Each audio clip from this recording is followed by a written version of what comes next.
వేసిన తర్వాత సీజనల్ వ్యాధుల పట్ల ప్రజలు అప్రమత్తంగా ఉండాలని డిఎంహెచ్ఓ డాక్టర్ నరేంద్ర రాథోడ్ అన్నారు.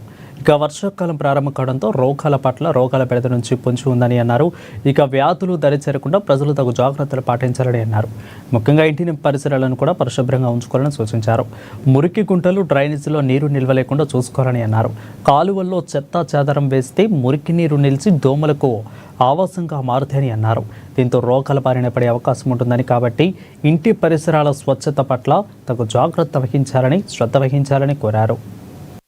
సీజనల్ వ్యాధి పట్ల ప్రజలు అప్రమత్తంగా ఉండాలని నేను కోరుతున్నాను. ముఖ్యంగా ఇప్పుడు వర్షం పడింది కాబట్టి మనకు ఏదైతే వాటర్ కాలుష్యంతో నీళ్ళు కాలుష్యం అయ్యే అవకాశం ఎక్కువ ఉంది ఇప్పుడు.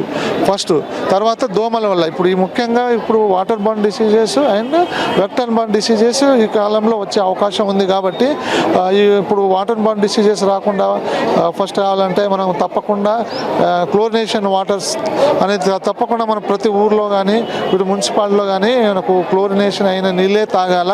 అదేవిధంగా ఎక్కడైతే లీకేజ్ ఉన్నా, పైప్ లీకేజ్ ఉన్నా కూడా, బోర్వెల్ లీకేజ్ ఉన్నా అక్కడ జాగ్రత్తగా రిపేర్ చేసుకోవాలని చెప్పేసి వాటర్ బోర్న్ డిసీజ్ రాకుండా చూసుకోవచ్చు. అలాగే ఇప్పుడు దోమల వల్ల వచ్చే అది మలేరియా కానీ, డెంగ్యూ కానీ, చికెన్ గున్యా కానీ వచ్చే అవకాశం ఉంది. కాబట్టి ఈ మలేరియా దోమ ఏదైతే ఉందో ఎక్కడైతే నీళ్లు నిల్వ ఉంటుందో అక్కడే పెరిగే అవకాశం ఉంటుంది వాళ్ళ ఉత్పత్తి.